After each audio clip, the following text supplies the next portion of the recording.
I'm done there. There's no discussion on that. You say Dak is the most hated quarterback in the NFL.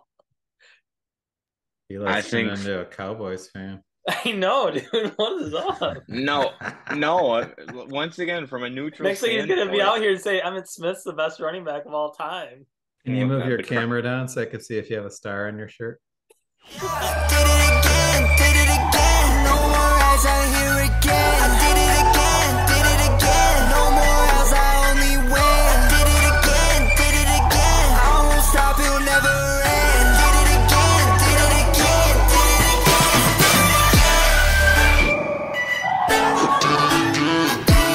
Welcome back, everybody, to another episode of Speak Now. This is what, week 3 or 4 in a row. Now we're starting to be some consistent people up here. Week 3, three. yeah. Nice. Cool. So we We got an got a exciting nice show. schedule going. Yeah. I mean, it helps when like sports are active and we're not just like hypothetically talking about things. I guess we're kind of hypothetically talking about some things, but at least stuff is happening so like we can stay engaged with it. Oh I yeah, know. you got the It's four sports kind of merging together. So yeah, it's exciting times for sure. Yeah, um I was seeing on Twitter or X or whatever it's called now. They Twitter. were talking about how the Coyote it's like the first time since 2001 that the Coyotes, the Suns, and the Diamondbacks were all playing at the same time in like October, and I was like, oh, that's really interesting. Which yeah, so we will be talking about postseason baseball obviously at some point tonight because how could we not? It's just Well, that's the big thing. This will be. I think. I was reading this like it's a World Series for the baseball fans. I think was what it was quoted because like like with all due respect, like if there's diehard Houston Astro fans, nobody really cares about you because the Astros not only cheated, which at this point with Michigan, I don't know if I'm one to really say anything, but not only did have they cheated, but nobody wants to see the same team. Like they made it to seven straight ALCSs and then multiple World Series. Nobody wants to see them in the championship anymore. And we got the Diamondbacks and the Rangers, two sorry franchises the past what, like since 8 years probably, I'd say. I mean, the Rangers have been up and More down, more so the Rangers for sure. and the Diamondbacks haven't been good since Goldschmidt. So I think it's kind of exciting to see them. That's then their new team. Yeah, definitely. I like what's funny to is like I was reading and researching and all that stuff. What I realized today was that yeah, this like the fact that like Goldschmidt actually could have been a part of this team. I'm like, oh, I feel bad for Goldie, but I'm like, I'm happy that he's where he is now. But like, yeah, it's kind of like yeah, the whole Goldschmidt era is like past. You know, it's like really past now. Like now, Diamondbacks are into a new phase, and it's cool to see them be competitive with their new guys. Well, they finally, I think a lot of teams struggle. What they finally decided to do was embrace the rebuild. We see a lot of teams in all the other sports, like in every sport, like basketball, the Chicago Bulls continue to ride like Zach LaVine and DeMar DeRozan. Um, for like, so they already, yesterday was their first game of the year, and they already had a players only meeting. They're already distraught after one game of the year. And you see that in the Diamondbacks, they signed Madison Bumgarner, like who was on the decline of his prime. He had a really short prime. And you'll see teams do that. They'll sign like big names to these big contracts to try and like somehow get World Series hopes. And they always falter. Like the Red Sox did that with Pablo Sandoval, a ways back after his World Series domination. So I think that's another reason, like the Orioles, same thing. I think we're finally starting to see teams like embrace the rebuild, and the Tigers did that as well, still in effect. But I think that's a key thing for these young teams. They're embracing the rebuild and keeping the same coach throughout the rebuild. The Luvello, he's been there, got an extension. And I liked how the Diamondbacks kept him even in their losing seasons. Former Tiger, by the way. Well, that's what happens. Former Tigers love to succeed after they leave the organization. Yeah.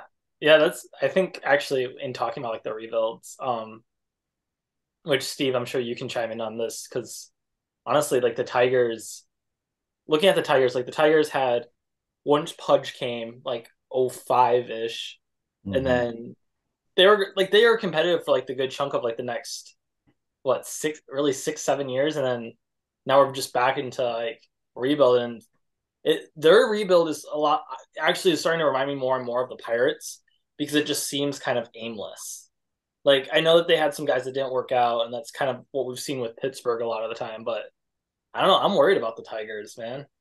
Yeah, Now, I hear that, but the rebuild back when, like you said, Pudge started in, they kind of, Verlander was a big play in that too, right? So you had Joel Zamaya, Justin Verlander, and then, as that got better, then they brought in more free agents after that, and that staff just got crazy good.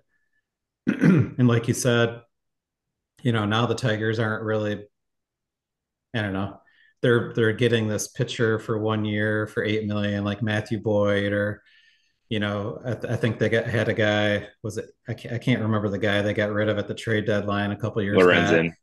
Well, they Well, it was no, even there was another year before that. There was another guy. I can't think of his name. I think he Friars? went to the no, he went to Oakland. But it's kind of the same thing. It's like they're getting these rentals and they're just hoping they can flip them at the deadline for a prospect that's probably not going to do anything. And there's just not a real play in there, as opposed to let's throw these 3 or 4 guys in from the minors that have all this potential, and then that got this lineup, and there's just Tigers just really aren't going anywhere with it. Doesn't seem to be a good plan. Granted, there's a lot of salary cap that the kind of dead money, I guess you'd say, for the Tigers. Cabrera, you had Jordan Zimmerman there for a few years, and some of those contracts, and just doesn't seem to be a plan for the Tigers. Kind of like the Houston Astros. I know we don't like them, but they kind of had the big rebuild, and now you got Arizona, and they got the pitching, they got some young talent in the middle of their lineup, and just the bullpen looks really good. So, yeah, obviously we'll get more into that, but those are kind of my thoughts.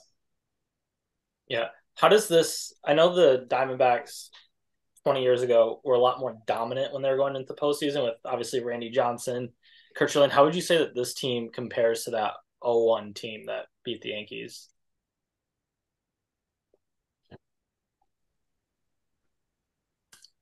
Um, you said the Diamondbacks to who? This team currently? Yeah. I don't know.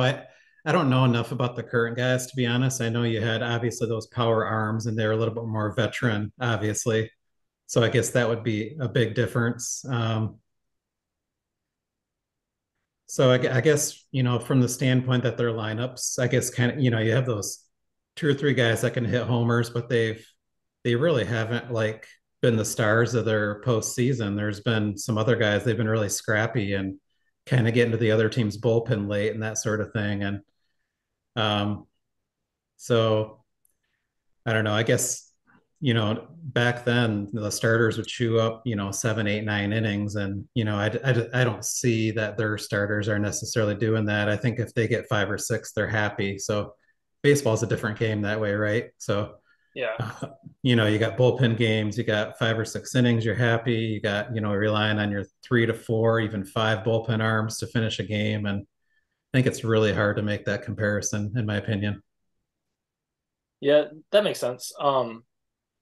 Like speaking of like the starters that like eat innings, like that's been definitely it seems like Texas's approach so far with Jordan Montgomery, Nathan Eovaldi, which Bruce Bochy is like a more old school guy, so that kind of makes sense. But yeah, so this is going to be an intriguing series for sure. We'll get into like predictions in a second. But before we do that, let's transition to like the first thing that we really wanted to like discuss because both of these teams have been I mean, and I think we can all agree on this, have been super impressive in this postseason. Have shocked a lot of people.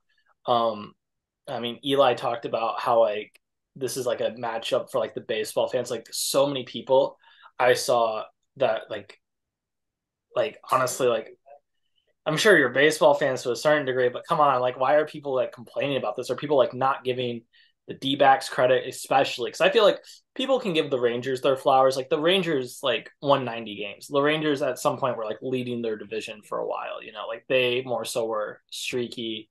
With the amount of hate that the D-backs get or like how like they're lucky and stuff like that, I'm like, I feel like the baseball postseason is set up where that doesn't necessarily happen. Like you could have a fluke game in like the NFL and like have a team that like wins. Like we can talk about the regular season.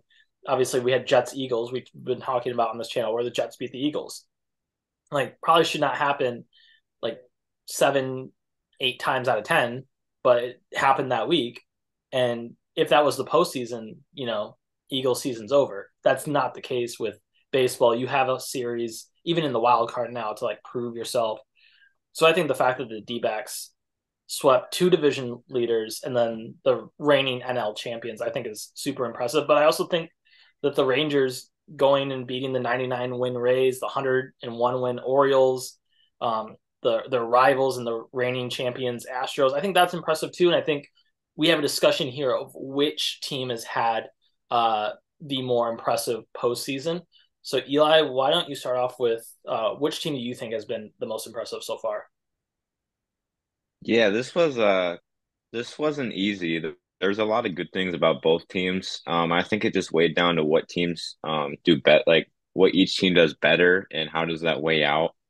For the Diamondbacks, what I was looking at, their bullpen has been dominant thus far. They have Paul Sewell, Frias, and then Ginkle. They all have a under one whip this postseason and only 1 run combined given up. So they have 3 studs in the bullpen coming out of there. And I've really liked what Merrill Kelly and Brandon Fat have done. Zach Gallen's he's 2-2, and his ERA is pretty far up there, so he's been struggling a little bit. He's their ace. Um, but that's concerned me a little bit because they're going to need 3 stud pitchers against this Rangers offense. But my biggest concern and what I'm wavering about the Diamondbacks, they're very reliant on 2 or 3 guys in their offense. Um, Obviously have Corbin Carroll. Ketel Marte has 19 hits. So he's their top of the order guy, get on base. And Corbin Carroll's been electric, obviously. He has 13 hits. And Christian Walker's has had double digit walks postseason, but he's at a 180 average, so that concerns me a bit. And they only hit 236 in the NLCS, with only 21 runs. So their pitching was dominant. But they got to have some more pop. That's why I've been more impressed with the Rangers personally. Adolis Garcia has been the player of the postseason, in my opinion. Got 7 home runs and 20 RBIs with an on base at 350. And Corey Seager has been electric as well. Marcus Semien, their other big time guy, he's horrible so far this postseason. And the Rangers just have a ton of pieces. Got Evan Carter there and Josh Jung. And the same thing with these two teams. They have 2 really good pitchers, just starting pitchers this offseason. And everybody else I'm really concerned about, the other 2 starters. The Rangers bullpen's been playing a lot better. They batted 250 as a team the ALCS. They did pitch a 4.71 combined ERA as a team. But Scherzer and John Gray really boosted that, so that's a concern. But I'm gonna go with the Rangers. I don't think the Diamondbacks will be able to handle their offense. I mean, the Astros are no slumps in the pitching category, so I like the Rangers, and we'll get to the prediction, but I think the Rangers have been the more impressive team, but not by much. We can't discredit the Diamondbacks. Yeah, I would tend to agree. I would say the Diamondbacks are probably more unexpected, but the Rangers have been more impressive. They've had some dominant victories. Garcia was mentioned, I believe 20 RBIs in 12 games. I remember the series where David Freese was literally, believe he has a record. I think it was 21 RBIs in like 20 games. And he was literally doing something big like every night back in that Cardinals series. Don't remember the year, but I do remember watching the series.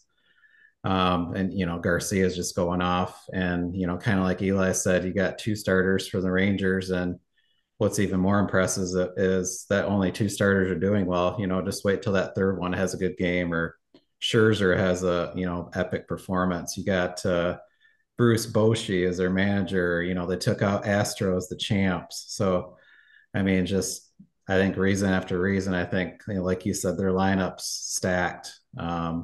their bullpen's been unexpected.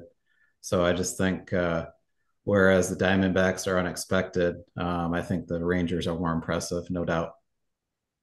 Yeah, that is the 2011 World's playoffs that you're looking for, Steve, with David Freese.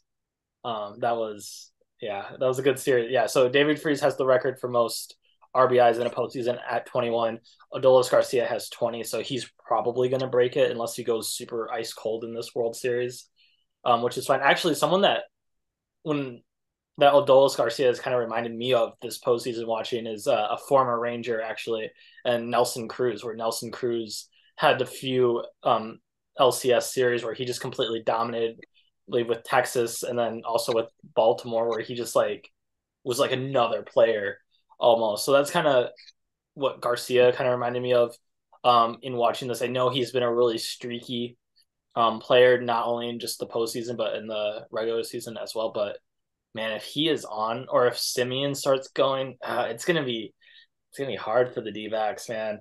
Um, I have some stats that I wanted to like throw out when I was researching this.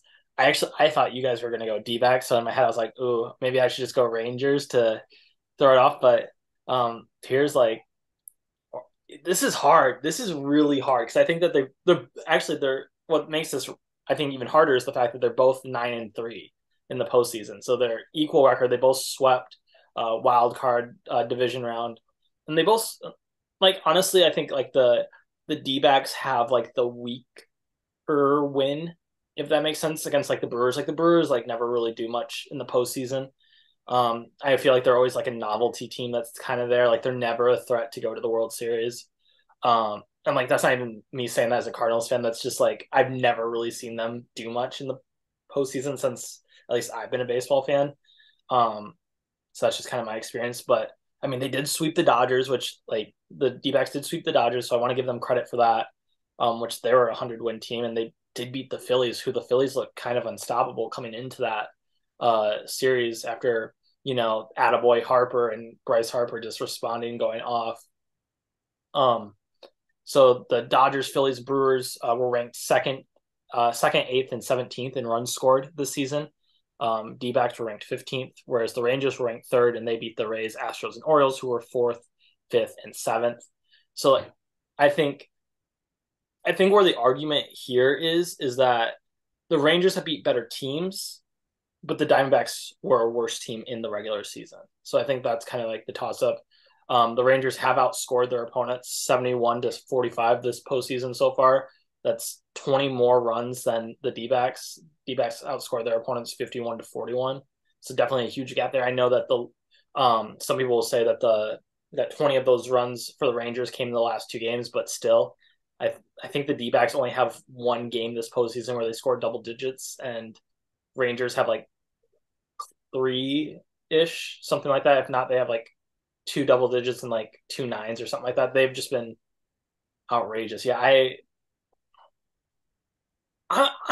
gonna say the D-backs have been more impressive just because of the fact that I think everyone expected them to not make it out of their first round and everything like that.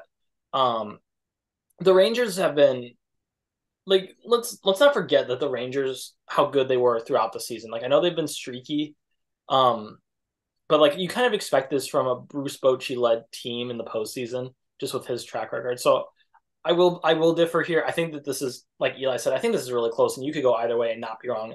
And I definitely don't want to be someone that's like taking away from one of the other teams because I think you've been seeing that a lot with like the sports media world, just trying to kind of take away from what the Rangers and what the Diamondbacks have accomplished. Because I think it has been really impressive, and they both deserve to be here. They've both beaten competition that a lot of people consider to be far superior to them, and here we are, two different teams. But I'll go Diamondbacks, just to differentiate. And that's like a slim margin. I don't have a strong opinion either which way. Yeah, Yeah, I mean, either way you go, I don't think you can go wrong. It's so like if a team makes it to the World Series, they've been impressive to an extent. So I think we could go through just our World Series predictions real quick. I think I'll just start it off real quick. I think I'll just go with the points I was making. I think the Rangers offense is way too prolific. unless they slow down like the Phillies did. Their stars went 0 for 23 the last I think it was 2 games. So unless they go ice cold like that, I have the Rangers in 6. I think they'll handle the Diamondbacks.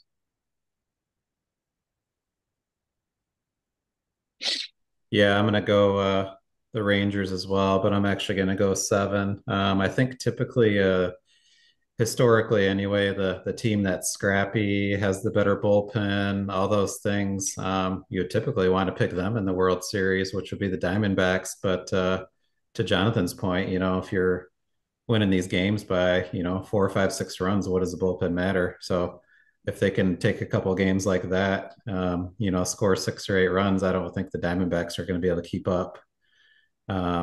So but saying that, you guys brought up some good points on the young lineup. Just that the manager takes on their personality as well. Torey Lovello, he kind of is kind of unconventional. Is kind of the new school kind of stuff.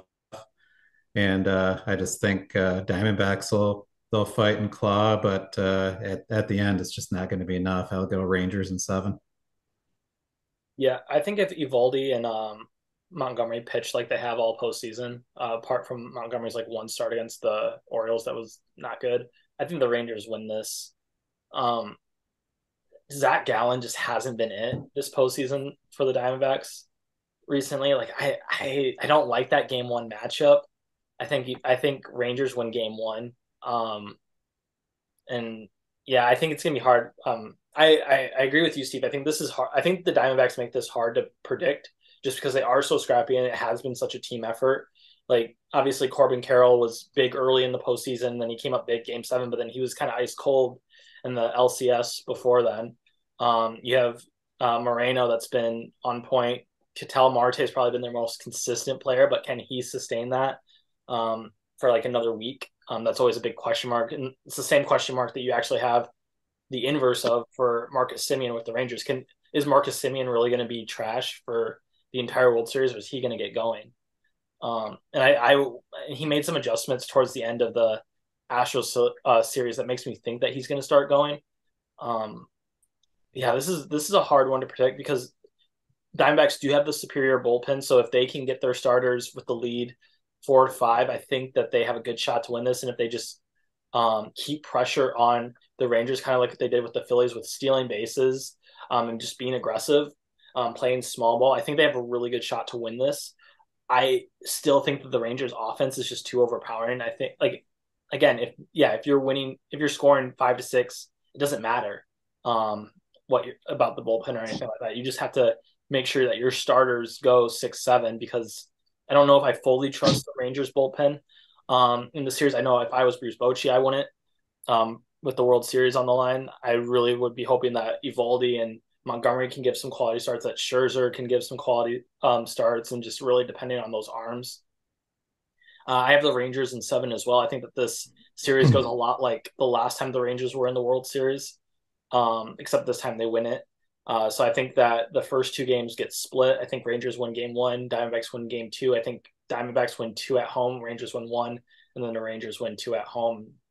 They get their first Commissioner's Trophy. I do think it'll be interesting. I think since these teams are so close together, um, in like where they play at, I could see the Rangers having like almost a full series of home games as well. Um, if their fans travel well, I mean, I'm not gonna say that the Diamondbacks don't have fans, but the Rangers definitely have a bigger fan base. We even saw like um in those Rangers Astro games, it's like a neutral site. I think that was plays a big factor in playoff baseball. That energy, like a Phillies game. Um, that's what impressed me about the Diamondbacks. They were able to win in Philly, which Philly has been the most electric place to play the past 2 years. Like having like Schwarber, Harper hit a home run, that place is sick. But I mean, like you said, I don't know. I don't really think the Rangers are I don't think the Diamondbacks I have a hard time seeing their young guys shine in the big stage. We'll see how it goes though. It'll be a fun watch, I hope. I don't want to see a sweep. Yeah, I mean, I definitely don't feel confident saying Rangers in seven. Like I think I easily could say Diamondbacks in seven and like still feel like the same level of confidence. I think, I think it's hard to think that the Diamondbacks are going to keep doing what they've done, even though that they like you can make the argument that they shouldn't have to prove anything anymore. Like we should just be like, oh yeah, these guys are legit. They've beaten all these teams, but I mean, so have the Rangers, and the Rangers have just been. I think Bochy gives them the edge that they need to win. I think to me Bochy's like the deciding factor here, and I'm going to take the guy with 3 World Series wins in another appearance than the guy that has never been to the World Series as a manager. Yeah, when does it start again?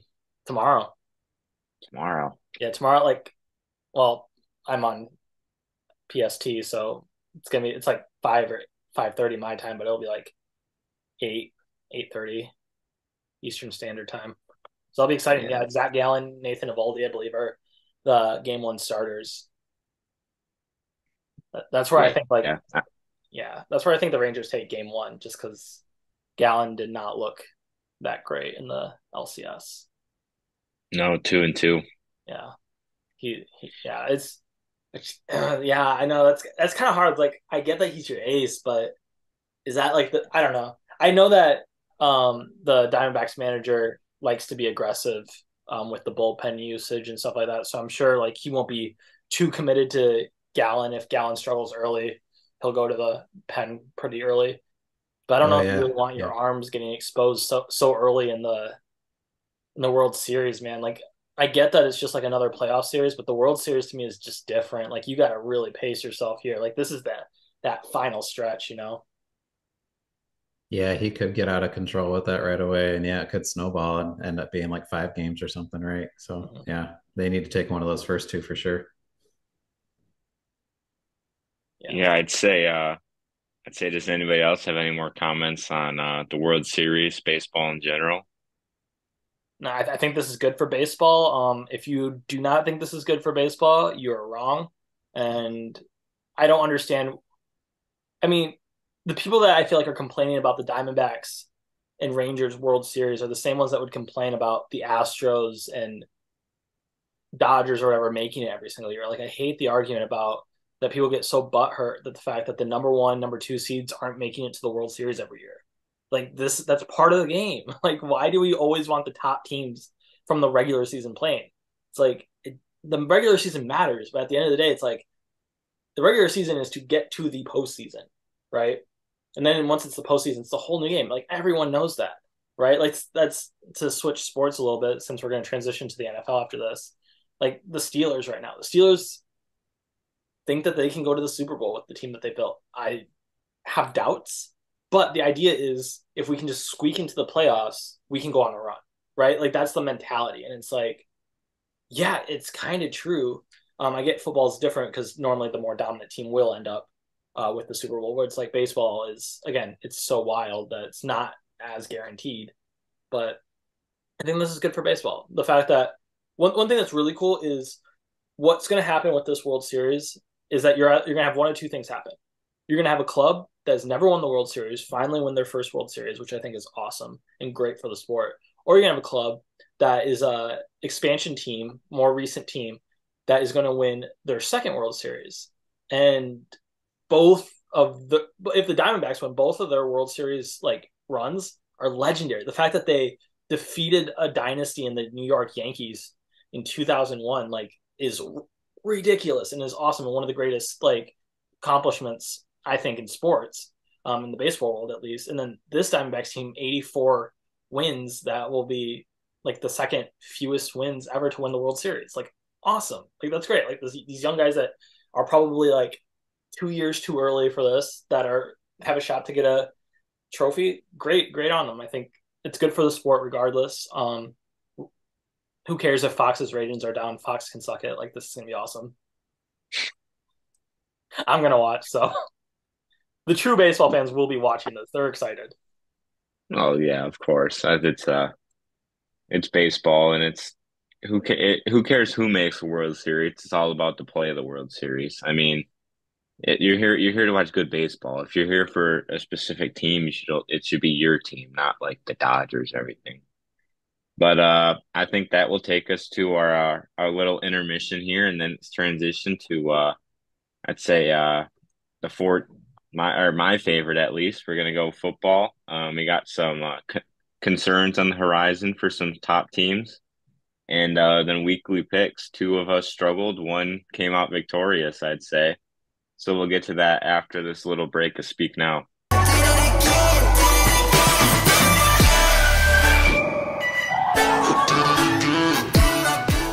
All right, y'all. Welcome back. We are getting into the NFL now after a long talk on baseball. Just got to do a quick shout out to my Milwaukee Bucks here, real quick. Dame Time just dropped 39 points for the W. NBA is not topic this week, so just had to shout out for my dogs. Good W. Anyway, on to the NFL. Our big topic this week, concerns for two NFC considered juggernauts. Started out the year strong. And that would be our beloved Lions and the 49ers both had, to their team standards, they played arguably the worst out of any team other than the Raiders last week. And then the Niners put up an absolute dud on primetime. And Kirk Cousins fought all the primetime rumors and took the dub in that game. So concerns are kind of brewing for both teams. So I think we should start with the Lions. We'll head over to Steve, the longtime Lions fan. I think we should start. Is there any concerns after that loss?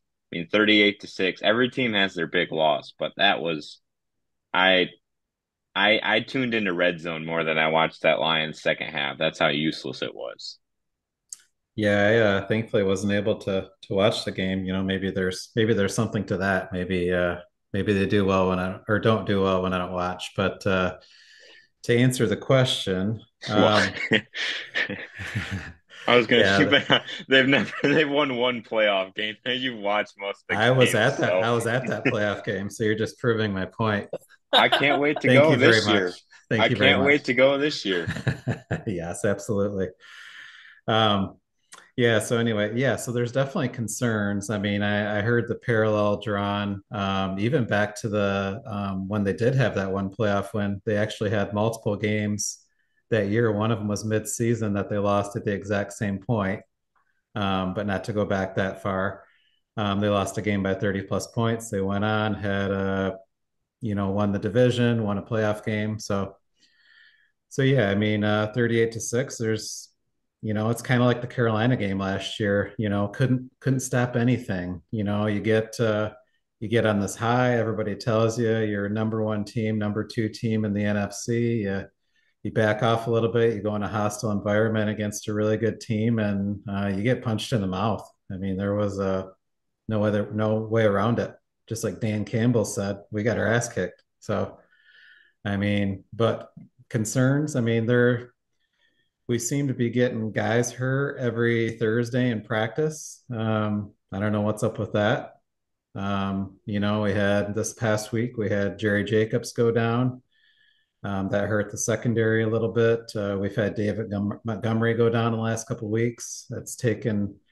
I know Jahmyr Gibbs had a nice fantasy football stat line, but, Lions went 3-and-out quite a bit to start that game. So, um, you know, we have a get right game against the Raiders, and the reason why I have less concern is the Lions, I believe, have the 31st rated schedule in the NFL the rest of the year. So whereas I have concerns as a whole that the front seven's not getting pressure, there's some concerns in the secondary.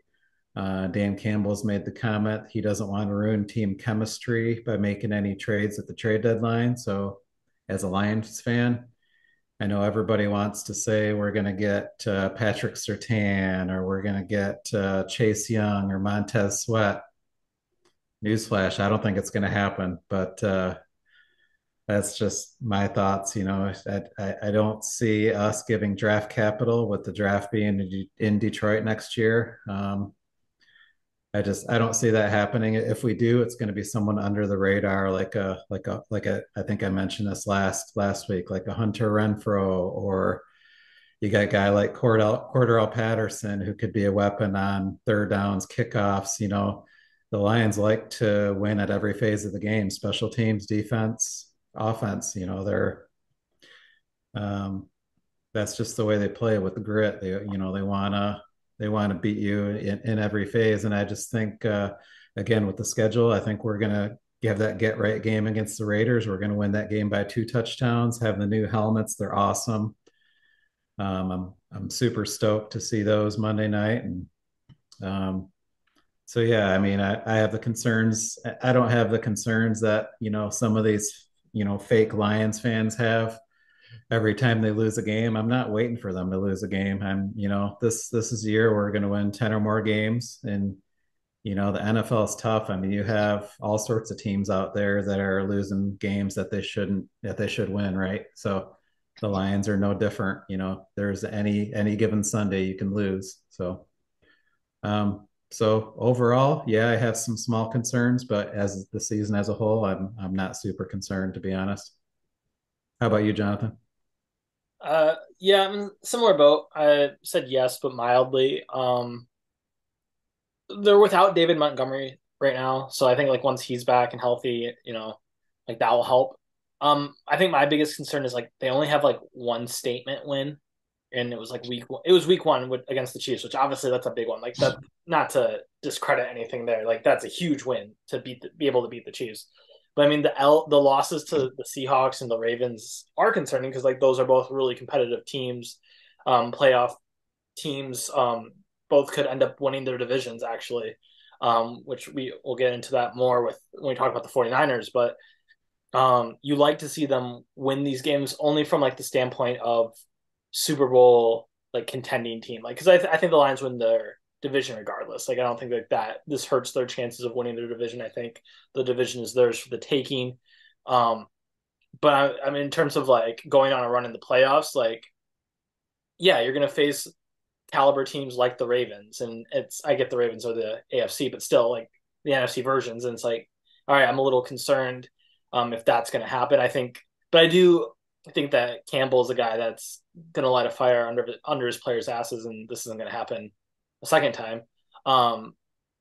But your only shots at really redemption, so to speak, for the rest of the regular season, because like you said, Steve, like their schedule is super easy, basically, except for the Chargers and Cowboys. Chargers have been super inconsistent. I don't know if I'd even really feel that confident about the fact that they beat the Chargers. So the Cowboys is the next shot, and I'm personally still not sold on the Cowboys as a team. I know that they've been doing better as of lately, but I don't know. The Cowboys to me haven't really done too much where I'm super worried about them either. So I don't know how much confidence that gives you. I think it gives you some if you beat those teams, but for the rest of the season, like the rest of the season, the Vikings should be competitive, but that's a division game, so I don't really put that with the same weight. That's like the Steelers beating the Ravens. Like the Ravens are the better team in that division right now, but it's a division game. Like that's just going to be a slugfest regardless. So yeah, it's a cakewalk for their schedule, which makes me worried about what the playoffs are going to look like because I wish that they had a little bit of a tougher schedule so that we could get a little bit more feel for what this team is going to so the team can go through growing pains and what they're going to be made of. So I think they're going to have a cakewalk and hopefully they don't get punched in the mouth come playoff time because I think that this team has a real shot of actually winning the Super Bowl this year. Yeah, I'm in the same boat. Limited, I have very limited concern. They haven't had a game that they were very heavily favored. They haven't lost any of those games yet. Like last year, the Panthers, they were favored and um got killed. They haven't had a game like that yet, which makes me not too concerned about the rest of the schedule. I think just adjustments have to be made watching that game. I thought the game plan coming out was really poor. They would just run it on first down right down the gut, get 2 yards, and put themselves in really tough situations. So I think that's on Ben Johnson to get the game plan set, especially in an environment like that. The Lions only play one more game outdoors. I think that's a big thing. And if they could get that home field advantage throughout the playoffs where they could avoid playing in a cold environment like Philly, if they have to play in Philly, like go to the NFC Championship, I'm not confident about Jared Goff playing in Philadelphia um in January. I'm just not. I Jared Goff, other than the Green Bay game at the end of last year, um, Jared Goff outdoors and on the road is just in that wind. His throws looked awful. People said, "Oh, Jameson Williams didn't have a catch in the 6 targets," but Jared Goff was off the whole day. His stats don't really imply how poor his passes were. Lamar was fine in that weather. Um, so I'm not concerned because like I said, only one more game outdoors. So they got to get that home field advantage, I think. That would really help golf because golf is a beast at home. I just think they need another pass rusher. Doesn't need to be to the magnitude of Brian Burns in that, but they only had 15 sacks on the year, and like a lot of those were in like 1 or 2 weeks. So that's my concern, like against the Chiefs and against the Ravens and against the Bucks. They haven't applied consistent pressure. So that's a big concern. I think they need to address the pass rusher, as well as the small cornerback piece. I don't think they should go on offense at all. Like I don't love Hunter Renfrow coming to the team. I think Khalif Raymond plays the role of like the slot role fine. It's good enough. I don't think they need to waste draft capital on Hunter Renfrow. So I have very limited concern. I think uh I think my prediction's always been 12 wins. I think they'll easily get 12 wins. Obviously nothing's easy in the NFL, but I have limited concern as well. It's one game, 17 games in a year. Yeah, I don't think you have to make waste much draft capital on Renfro. Yeah, that was kind of my point. Is at most they're giving up a sixth or seventh round pick for a trade, in my opinion. So yeah, and as far as the schedule, I do think leading into the playoffs, you got Minnesota, Dallas, Minnesota. So if the Vikings can keep playing the way they did last week, that could get a little potentially interesting if the Lions slip up a couple games there. So yeah, I mean that will be a test to go on the road in Dallas and also have a game on the road in Minnesota that could potentially mean something later in the year. So that well, the schedule leading up to that's pretty easy, at least on paper. There is some tough games down the stretch. Yeah, well, Yeah, definitely exciting to see. yeah, I think moving on from the Lions, one that we're a little less passionate about, I'd say, but still a slight concern for this team. We probably won't have as much to say about the Niners, but it's still something you got to keep an eye on. Lost two in a row now. The Browns won. Um, they should have Jake Moody ruined the game for them, missing a 41-yard field goal. But this last game was a major concern. Um, and I'm not sold on the Niners, to be honest. I think the Eagles are the clear-cut best team in the NFC. Um, I don't love the Niners offense. I think we saw their peak. McCaffrey's obviously the best running back in the NFL. And I really like Brandon Ayuk this year. But Deebo Samuel, I think he's their wide receiver too, if I'm going to be completely honest. I love Ayuk. Um, and the Niners defense, they played really well at the start of the year, but I don't like their secondary at all. That's a major concern for me. I think they should address it. I like Kenny Moore coming to them because they have Lenore and Charvarius Ward. They've given up 700 yards already this year, which is a big concern for me. I like Hufanga and Tayshaun Gibson as their safeties, and their linebackers are the best in the NFL. And then like especially with Nick Bosa, he just signed this big contract, sat out the whole offseason. We're seeing players like him and Josh Jacobs. They've been really slow to start the year. So Nick Bosa as well. I'm concerned I think it's like 2.5 sacks on the year. I'm a bit concerned for Nick Bosa as well. I think I'm not convinced on the Niners yet. I don't know if that's weird to say, but I think there's a lot of cracks in the shell for them. Yeah, I would tend to agree with that. I mean, you got Christian McCaffrey with a slight oblique tear, and you still threw him out there 53 out of 53 snaps last week. You had Jordan Mason and Elijah Mitchell healthy. I mean, why didn't they get a crack at it? Chris, I think you believe he had less than 3 yards of carry in that game. And still only, I think, came away with 16 or 17 touches. He's on one of my fantasy teams, so I was really keeping an eye on him. But regardless of that, you know, Purdy was wanting to force feed that ball kind of down the middle, and the Vikings were just ready for it. I believe there was 2 interceptions in that game, and he's really trying to force it to Kittle. And there was a few times where McCaffrey is just, I don't know if they didn't want to get to that 20 or 20 or stay under that 20 touches, but it's like they purposefully had a game plan to just basically target Ayuk and Kittle and hope they won that game. And I will say Jake Moody not only lost that first game, but he had a hand in the second game. He blew a 40-yard field goal early in the game. And then I believe if he would have made that field goal, they could have had a field goal later on to either tie or be ahead in that game at the end. So, I mean, kicking's obviously a concern. Moody's proven to be, pretty inconsistent. He's a rookie kicker. It's one thing to have the pressure in college, but he definitely needs to get more consistent. And then, you have the injuries. You got Trent Williams, you got Deebo Samuel, like you said. I agree with the concerns in the secondary. They had Jordan Addison just tear him up. And then in previous weeks, same thing.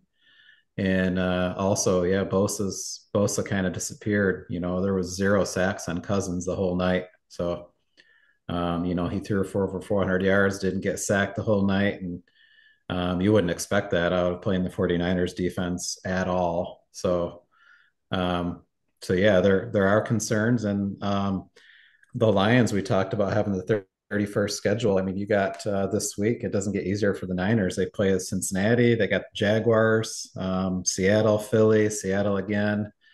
They have a really tough schedule, and they play Baltimore down the road as well. So you're potentially, with all those games, looking at 2, 3, 4 more losses if they don't get healthy and get it right. You're maybe playing a first round home playoff game at most. So then you're going to Philly or going to Detroit or going to, wherever you're going in the playoffs. And it's not going to go as well for them, I don't think. And it'll be really interesting. I know Purdy was on the concussion protocol. What happens if Sam Darnold goes in there and has a good game? What does that do to everybody? That could stir up things in the locker room, media. Everybody loves the backup quarterback, right? So 2 weeks ago, everybody had Brock Purdy as an all-pro. Now everybody's questioning how good he even is and can he lead them to a Super Bowl kind of thing. So yeah, definitely concerns. Yeah, I agree with you guys. Just building off your last point, I think these struggles and like these question marks. I mean, NFL teams will say that they like block out the noise and stuff like that, and some do to a better than others. But to some extent, like you're gonna hear this. Like this is gonna definitely cause some tension, some discomfort in the locker room, and yeah, they're not a healthy team right now. I think is the biggest thing. Especially if Purdy doesn't play this game, I don't see how they beat Cincinnati. And also without Deebo, it's just I'm kind of on a give it 2 weeks. If they go 1-1 against the Bengals and Jags, then yeah, I'm pretty concerned. Because this is a team that early in the season looked like they're the clear cut, like best of the best. Like they're going on a Super Bowl run. They're probably going to win the Super Bowl. Honestly, like they probably should have went to the Super Bowl last year if it wasn't for the fact that they're on like Christian McCaffrey as their quarterback by the end of the game, But yeah, I mean, I think this loss, I think Eli talked about it. This loss definitely is way more concerning, the loss to the Vikings, than it was to the Browns. The Browns have just kind of been that team. It's still concerning because you should still beat the Browns because the Browns is the Browns. But this D gave up almost 400 yards to Kirk Cousins, who's without Justin Jefferson and who had been struggling up until that point. Like Kirk Cousins wasn't looking like anything special coming into this. And I get that Kirk Cousins is a former like Pro Bowl quarterback and all that, and he can have these type of games, like solid quarterback, don't get me wrong, but the 49ers, like bread and butter, is supposed to be their defense right now. Like the defense is supposed to be the best thing in the league. And the defense is supposed to be what allows like Purdy and the offense to win games. And if it can't do that, like, I would be super concerned. Um, and even and looking back at their schedule and their wins, really started having me question about like, okay, yeah, we were looking at them as like the top team, but like who did they really beat that made us think like, oh, they're the top team, right? Like, because like week one of Steelers, like we're like, oh, yeah, 49ers are really legit. But it's like, okay, well, looking at how the Steelers season's played out, like Steelers are mediocre on offense. Like it's not like that big of a statement win, I don't think. Um, Especially with how the Steelers were playing like early in the season, like that doesn't mean much to me. And like same with the Rams. Like the Rams, Matthew Stafford has been inconsistent. The Rams in general have just been an inconsistent team. I know that they have Cooper Kupp back. I know Puka Nacua has been really great. Obviously, I'm going to stand him because I have him for the next 2 years in fantasy, so that's awesome. But like honestly, like the Rams like win doesn't like that's not that impressive to me. Like looking back and looking at how the Rams season has kind of progressed, it's kind of like, yeah, they're like the third best team in that division. So it's like no, so it's like then you go to the Cowboys and that's probably is the most impressive, right? Cowboys 4-2 right now and to blow them out 40-10, but still like Dak Prescott has not been the most impressive thing this season, and so it's I don't know. I think maybe we overvalued the 49ers just a little bit. I think there's a good chance that they don't win this division if they're not careful because Seattle could really easily win these next few games and next thing you know they're controlling it and I think it's going to be a dogfight for sure. But if I'm a 49er fan, I'm definitely a little concerned here. I'm concerned just for the health of the team. Obviously, we know like Christian McCaffrey has injury histories. Debo, like all these guys have injury histories. So I'm definitely concerned about the health of the team going forward. I'm concerned about your defense that's supposed to be your bread and butter that's been not looking the greatest the last 2 weeks. Hopefully Steve Wilkes can get that fixed. And then I'm concerned about your locker room if struggles continue and the chaos that ensues with who's your quarterback. Because if you have two quarterbacks, you have none. Yeah, it's something to keep an eye on for sure. I think both teams have to have a big win this week.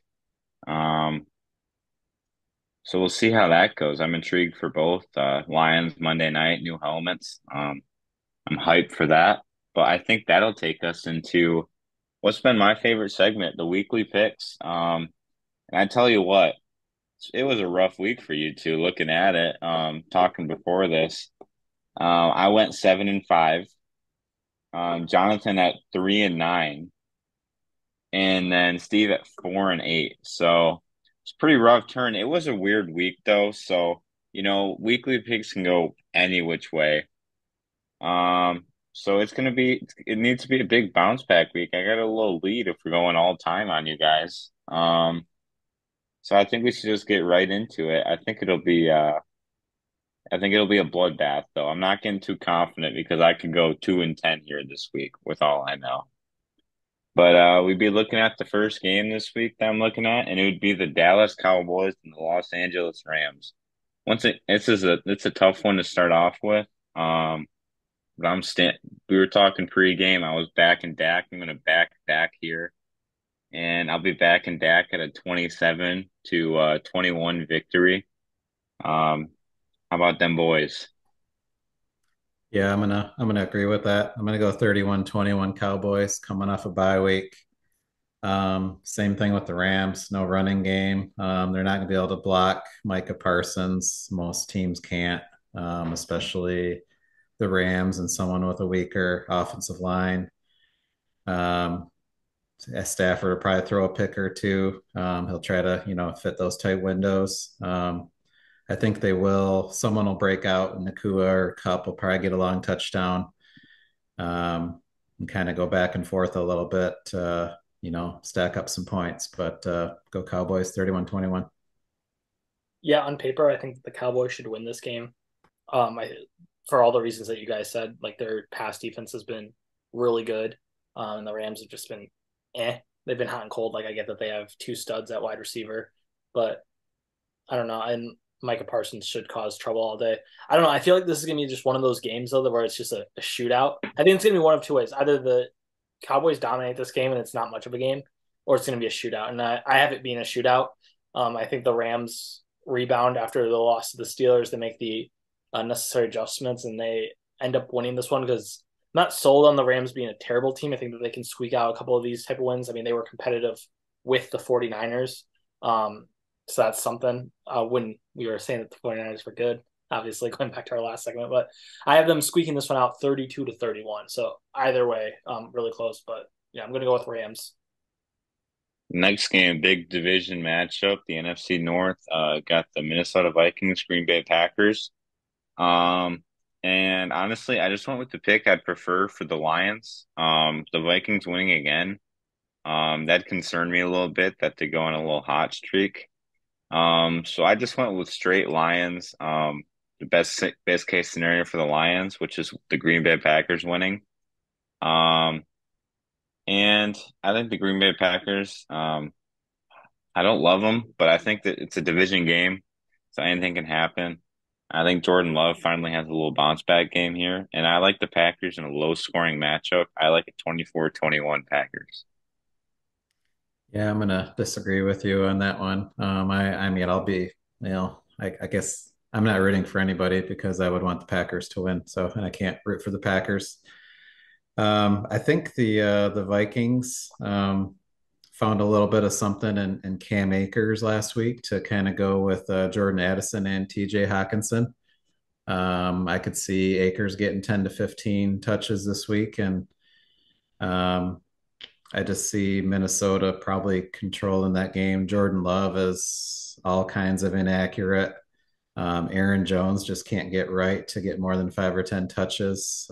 He's a huge key in their offense. Christian Watson's a key, but if you're not accurate, how are you going to hit a guy downfield? So go with the Vikings 23-17. Yeah, I have the Vikings in this one as well. I think that they are starting to click, even without Justin Jefferson, which is scary for us Lions fans. But yeah, I have Kirk Cousins putting up 350 yards against the Packers, and they win this one pretty handily, 35-14. All right, next matchup we have. I found this one to be a pretty easy pick. We got the Falcons, Titans. Tannehill unsure for this game. I'm not convinced on Falcons coach Arthur Smith. I thought his whole Bijan Robinson fiasco, I thought that was pretty lame how that wasn't reported. But I still like the Falcons. I think the Titans are going to have a fire sale. And I like the Falcons here 28-7. I'm actually going to pick an upset in this one. I'm going to go Tennessee. I think it does say a little bit of something that Will Levis is already starting over Malik Willis. So I know Malik Willis is absolutely horrible. But it does say something that Levis is already ahead of him on the chart. I think the fact that some of these players are kind of playing for pride. It's kind of one of those things you hear that your whole team's going to have a fire sale. You hear this, that, and the other guys getting traded. You're still playing the game at home. You're playing against an Atlanta team that's kind of mid, kind of unimpressive to me, to be honest. Desmond Ritter, I mean, he could easily get shut down, make mistakes, fumbles, interceptions, those kind of things. So I'm going to go Tennessee in a close one, 17-16. Yeah, I think this is going to be a low scoring affair. But the Falcons have more to play for. The Falcons, I believe, as of right now, lead their division, which is kind of crazy to think because, to your point, Steve, yeah, they have been kind of underwhelming. But I think a healthy Bijan should help. Yeah, that was kind of annoying last week as a fantasy owner of Bijan to have him be sick and like only get one carry. Like that's kind of BS. I would have won my other game had I started someone else. So thanks a lot, Arthur Smith. Screw you. I'm just taking shots at everyone today, man. I'm gonna just come out swing, but I think the Falcons win this. Yeah, Titans fire sale. Titans are a little interesting because they're if things kind of go right, it's gonna take a lot. But if things go right, they could be in the running for like a Drake May, Caleb Williams. Not saying that they would. I know they just drafted Will Levis, but what I talked about last week, where it's like if like one of these teams that just took a quarterback is in that position, what do you do? I think the Titans, you might just say like, "Sorry, Will, we're going somewhere else." But anyway, I think they're fire sailing. They don't have much to play for. Low scoring game, 13-9. Yeah, next game, weird one. Got Minshew played well last week. Got the Saints Colts. I picked the Saints. I think Derek Carr and the offense will finally click, and their defense is great. Um, I like the Saints here. Kind of low scoring. I'm gonna go 21-17 Saints. I got the Saints as well. I think Indy's kind of putting up a fight every week, but don't really super have an identity. Are they a running team? Are they a passing team? Do they have a good defense? Who's their running back? Who's their you got Josh Downs, you got Michael Pittman complaining about not getting the ball, you got, you know, complaining about not getting calls, but letting Myles Garrett pretty much win the game against you.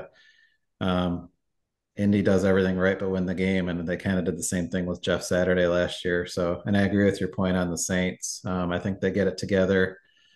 Um, Carr and they get Juwan Johnson back this week. Kamara has been kind of a beast since he's come back.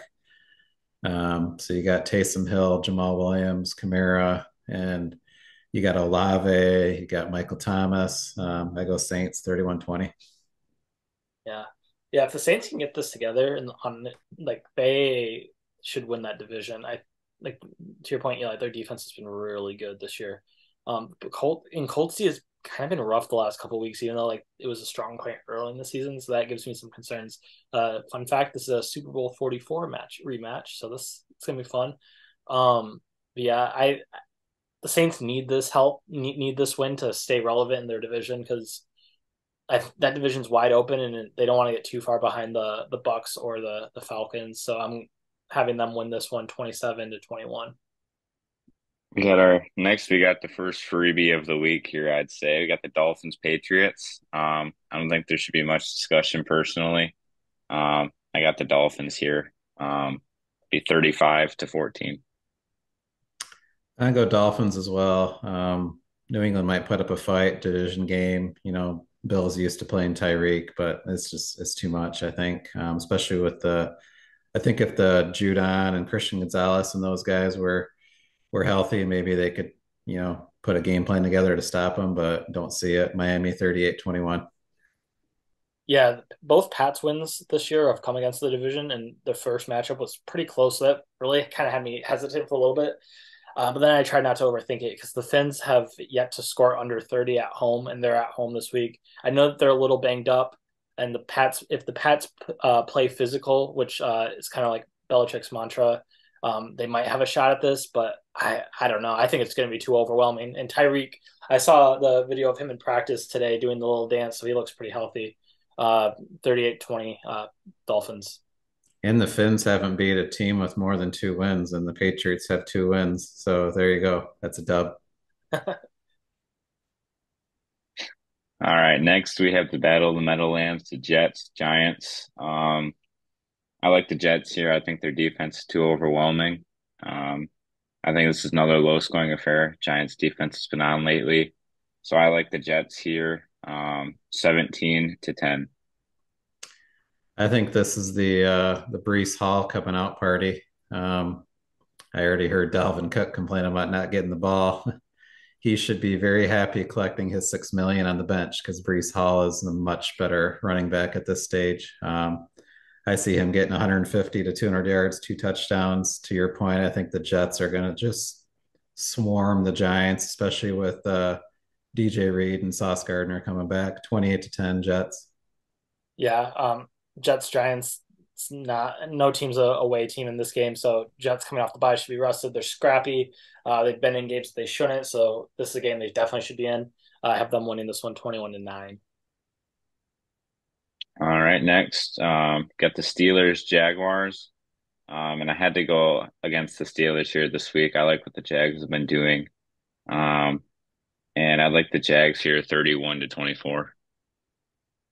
Yeah, I really wanted to go Steelers. I did see that Deontay sat out today. I think he was a pretty key guy last week. Maybe it's just a day, excuse me, a day of rest. But like you said, Jags running hot.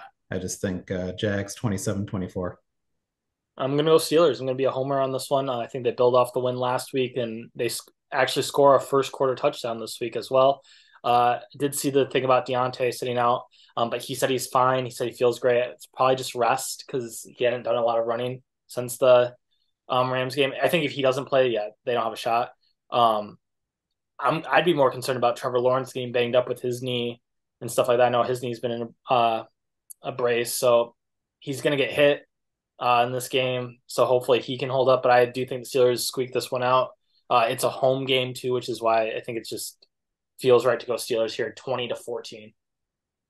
All right, we're gonna have to zoom through these last couple games. Our free Zoom membership here. With our minute 44 left. But we got Eagles, Commanders. I got the Eagles. I got Eagles 31-13. Eagles 31-17. Sam Howell's thrown 6 of his 7 interceptions at home. He's been not the greatest. And then next, Texans, Panthers. Not much thought to it. I like the Texans this year. I got the Texans. It'll be a close one. Texans 24-20. They still got to prove it. I'm going to go, even though the Texans are the better team, I'm going to go with the upset with the Panthers against his childhood friend Bryce Young. Balls out with 3 touchdown passes, 27-24. And then next, we have an interesting one. We got Browns, Seahawks, and I went the upset with the Browns. I like what the Browns have been doing on defense. Just don't see Seattle 27-17. You got Devin Witherspoon, PJ Walker still playing quarterback. Seattle 27-17. I'm going Seattle here, 30-20. Shot at first place on the line. They're going to go for it. And then next, we got another division game, Chiefs, Broncos. I got the Chiefs easily. Yeah, Chiefs by 20. Chiefs. And then Ravens, Cardinals, another easy one. I got Ravens. I'm only going to take the Ravens by 7. They're pumping their chest. They won by 32 against Detroit. I'm going to go 31-24. Cardinals with Baltimore. the upset. DBacks excitement over here. They're going to win this one 18-17. Then next, Bengals, 49ers, game of the week. I got the Bengals winning, though. I'm good Bengals as well, 27-24. Bengals 21-13. Then the Sunday.